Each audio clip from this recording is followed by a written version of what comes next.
नबी करीम सल्लल्लाहु अलैहि वसल्लम एक दफ़े ख्वाब ॾिठो। जॾहिं रसूलुल्लाह सल्लल्लाहु अलैहि वसल्लम मके पाक खां हिजरत करे मदीने हलिया विया, काफ़ी वक़्तु गुज़री वियो। रसूलुल्लाह सल्लल्लाहु अलैहि वसल्लम जी दिलि उदास हुई त बैतुल्लाह जो तवाफ़ कजे, उमरो कजे। पोइ नबी अलैहिस्सलातु वस्सलाम ख्वाब ॾिठो त बैतुल्लाह जो तवाफ़ करे रहियो आहियां। रसूलुल्लाह सल्लल्लाहु अलैहि वसल्लम सहाबा जी जमात जे साम्हूं जॾहिं इहा ॻाल्हि रखी त सहाबी सॻोरा तयारु थिया। त नबी अलैहिस्सलातु वस्सलाम सहाबा जी जमात वठी करे मके पाक खां मदीने आलिया खां मके पाक न रवाना थिया। इन नियत सां असां उमरो करे वापसि ईंदासीं। जॾहिं हुदैबिया जॻह ते पहुता त काफ़िरनि खे ख़बर पई त मुहम्मद 1400 सहाबा वठी करे पंहिंजा अचे थो ऐं मके ते चढ़ाई करे थो।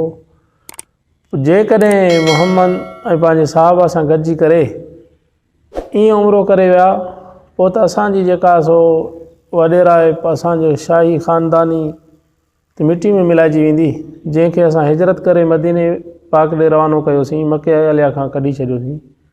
अॼु उहो इत्मीनान ऐं सुकून सां जेको आहे सो उमरो करे वरी वापसि वञे थो पियो, त असांखे दुनिया छा चवंदी। हुदैबिया जॻह ते रसूल सल्लल्लाहु अलैहि वसल्लम खे रोकियो वियो। त नबी अलैहिस्सलातु वस्सलाम हज़रत उस्मान गनी खे मोकिलियो, तव्हां वञी करे कुरैश सां इहे ॻाल्हियूं कयो, असां सिर्फ़ु उमिरे जी नियत सां आया आहियूं ऐं असां उमिरो करे हितां वापसि हलिया वेंदासीं। असांजो ॿियो को बि इरादो कोन्हे को, सिर्फ़ु असांखे उमिरे जी इजाज़त ॾिनी वञे। हज़रत उस्मान गनी रज़ी अल्लाह ताला अन्हु जॾहिं हुते विया त काफ़िरनि मुशरिकनि मके जे जवाबु ॾिनो त असां मुहम्मद खे यानी नबी अलैहिस्सलातु वस्सलाम जे लाइ चवणु लॻा त असां हिनखे मके में दाख़िल थियणु न ॾींदासीं। हज़रत उस्मान साईं खे काफ़ी ॾींहं हुते लॻी विया। आख़िर में हज़रत उस्मान साईं खे उन्हनि इहो जवाबु ॾिनो त तूं मके पाक में आयो बि आहीं, हाणे तूं बैतुल्लाह जो तवाफ़ कर, तूं उमरो कर, बाक़ी मुहम्मद खे असां अचणु न ॾींदासीं। नबी अलैहिस्सलातु वस्सलाम जे लाइ चवणु लॻा त असां उन खे मके पाक में दाख़िल थियणु न ॾींदासीं। हज़रत उस्मान साईं फरमायो त जॾहिं त मां नबी अलैहिस्सलातु वस्सलाम जो पैगाम खणी करे आवां आयो आहियां ऐं मां अकेलो थी करे बैतुल्लाह जो तवाफ़ कयां ऐं मुहम्मद मुस्तफ़ा तवाफ़ न करे, सहाबा जी जमात तवाफ़ न करे, तंहिंजे करे मूं उस्मान खां अहिड़ी इबादत न थींदी जेका रसूलुल्लाह सल्लल्लाहु अलैहि वसल्लम जी इताअत खां सवा हुजे। तंहिंजे करे जेकॾहिं तवाफ़ कयोसीं बैतुल्लाह जो, उमरो कयोसीं, त उहो गॾु कंदुमि मां मुहम्मद अरबी सां, पर न अकेलो तवाफ़ न कबो। शैतान ॻाल्हि हुलाई, मुनाफ़िक़नि ॻाल्हि हुलाए छॾी त हज़रत उस्मान साईं खे शहीद कयो वियो आहे। त नबी अलैहिस्सलातु वस्सलाम गॾिजी करे सहाबा जी जमात खां बैयत वरिती, हिकु बबुर जे वण जे हेठां वेही करे 1400 सहाबा रसूलुल्लाह सल्लल्लाहु अलैहि वसल्लम जे हथ ते बैयत कई त असां उस्मान जो बदिलो वठी करे रहंदासीं।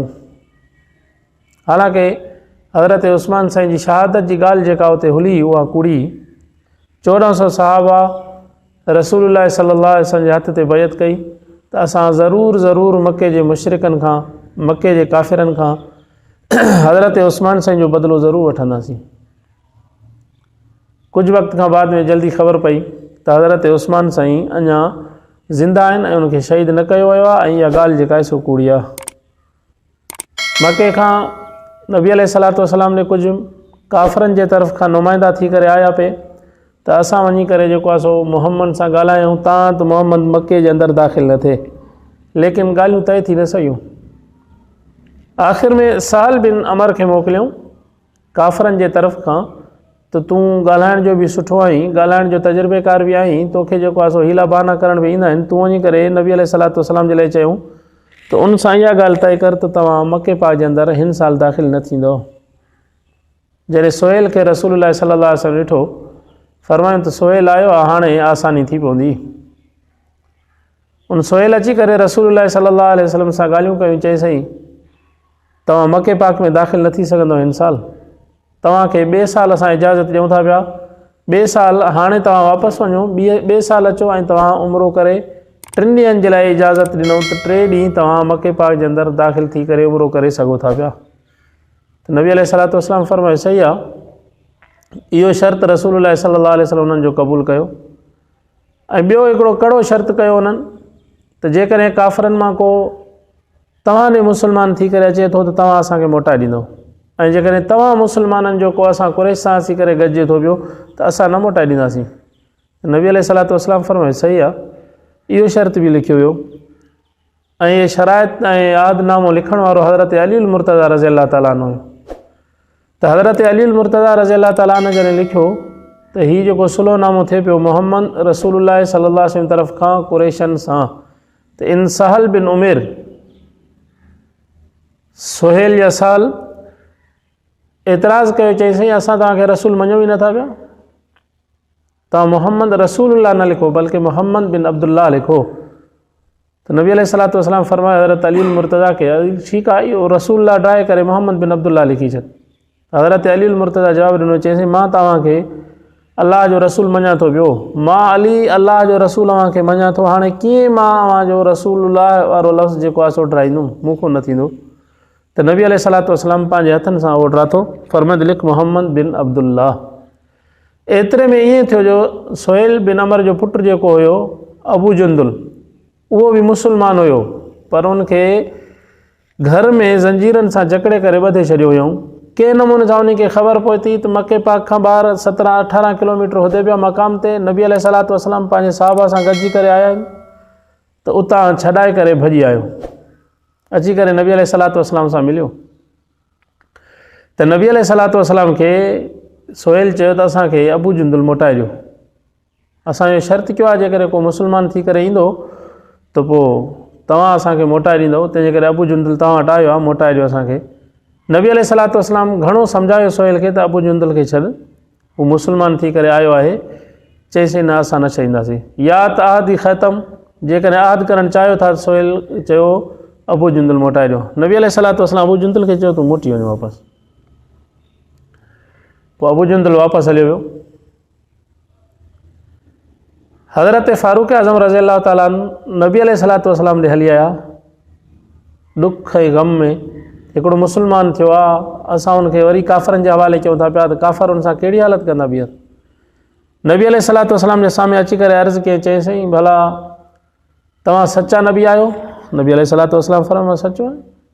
फरमाए त असां मुस्लमान सचा आहियूं? फरमाए त मुस्लमान बि सचा आहियूं। पोइ एॾा वॾा शर्त कड़ा जेको आहे सो ॾुखिया काफ़रनि जा छो क़बूल कया वञनि था पिया, तंहिंजे करे अॼु तव्हां असांखे इजाज़त ॾियो त असां इन काफ़रनि सां जिहाद कंदासीं, अल्लाह रब्बुल आलमीन जे हुकुम सां अव्हांजी इताअत में असां मको पाक फ़तह कंदासीं। अॼु बाक़ी काफ़रनि जा एॾा वॾा जेको असां शर्त तव्हां क़बूल न कयो।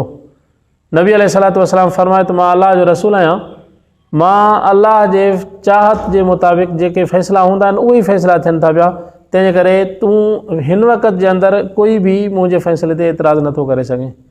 त फारूक आज़म हली करे सिद्दीक़ अकबर वटि वियो, सिद्दीक़ अकबर जे साम्हूं बि इहा ई ॻाल्हि कयईं, चईं असां मुस्लमान आहियूं। अबू बकर सिद्दीक़ चयो त पका मुस्लमान आहियूं। फरमाए त असांजो दीन बि सचो आहे, अबू बकर सिद्दीक़ जो दीन बि सचो आहे। चए त पोइ रसूलुल्लाह सल्लल्लाहु अलैहि वसल्लम एॾा कड़ा शर्त क़बूल कया आहिनि? त हज़रत सिद्दीक़ अकबर जवाबु ॾिनो त अल्लाह जो रसूल आहे, अल्लाह जी तरफ़ खां वही खां सवाइ कोई बि फ़ैसिलो न कंदो आहे, तंहिंजे करे उमर अॼु इहे फ़ैसिला तोखे मञणा पवंदा। त नबी अलैहिस्सलातु वस्सलाम सुलह करण खां बाद में हज़रत उम्मे सलमा रज़ी अल्लाह ताला अन्हा गॾु ई रसूलुल्लाह सल्लल्लाहु अलैहि वसल्लम सां उन ख़ीमे में हली विया। त नबी अलैहिस्सलातु वस्सलाम फरमायो त उम्मे सलमा खे, सलमा साहबा जी जमात परेशान आहे, हाणे छा थियणु खपे?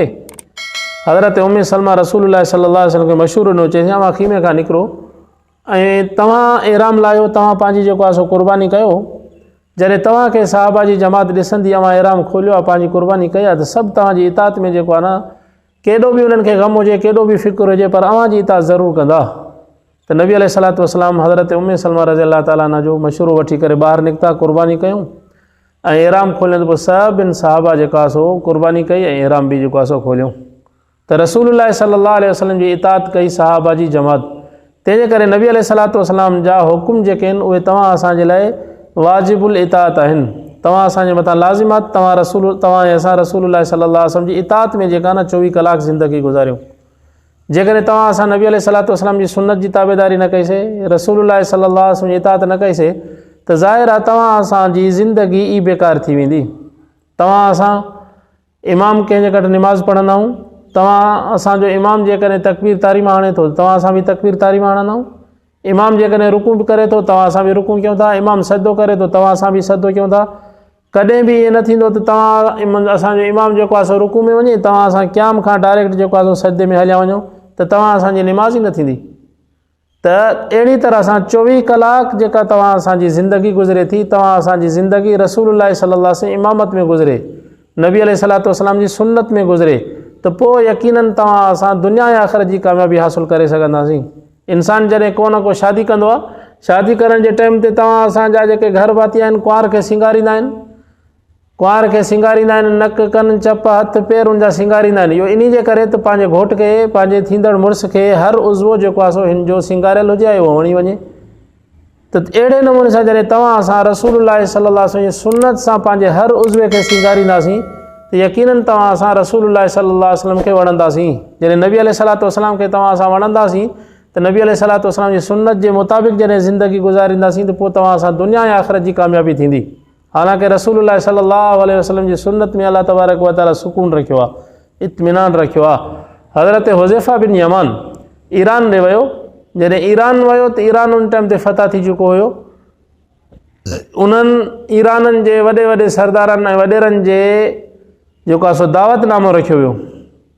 जॾहिं वे मानी खाई रहिया हुआ त हज़रत हुज़ैफ़ा बिन यमान जे हथ मां थोरो गिरां किरी पियो, उहो खणी करे हेठां उनखे साफ़ु करे उहो खाई छॾे। त वेठल भर में सहाबी सगोरे उनखे हज़रत हुज़ैफ़ा बिन यमान खे चयो त हे माण्हू वेठा आहिनि वॾा वॾा, ही काफ़र ऐं मुशरिक जेके आहे इहे टोकूं कंदा भेण मोहम्मद जा जेका सो सहाबी ईअं किरियल मानी बि ज़मीन तां खणी करे खाइनि था पिया। त हज़रत हुज़ैफ़ा बिन यमान ॾिसी करे चवणु लॻो, छा मां हिननि बेवकूफ़नि जे करे रसूल सल्लल्लाहु अलैहि वसल्लम जी सुन्नत खे छॾे ॾिनुमि? तंहिंजे करे सुन्नत ते इंसानु जॾहिं ज़िंदगी गुज़ारींदो त उहा ज़िंदगी तव्हां असांजी दुनिया ऐं आख़िरत में सुकून वारी गुज़रंदी। दुआ कयो अल्लाह तबारक व तआला जेसीं तव्हां असांखे ज़िंदा रखे, रसूल साईं जी सुन्नत ते हलण जी तौफ़ीक़ अता फ़रमाए।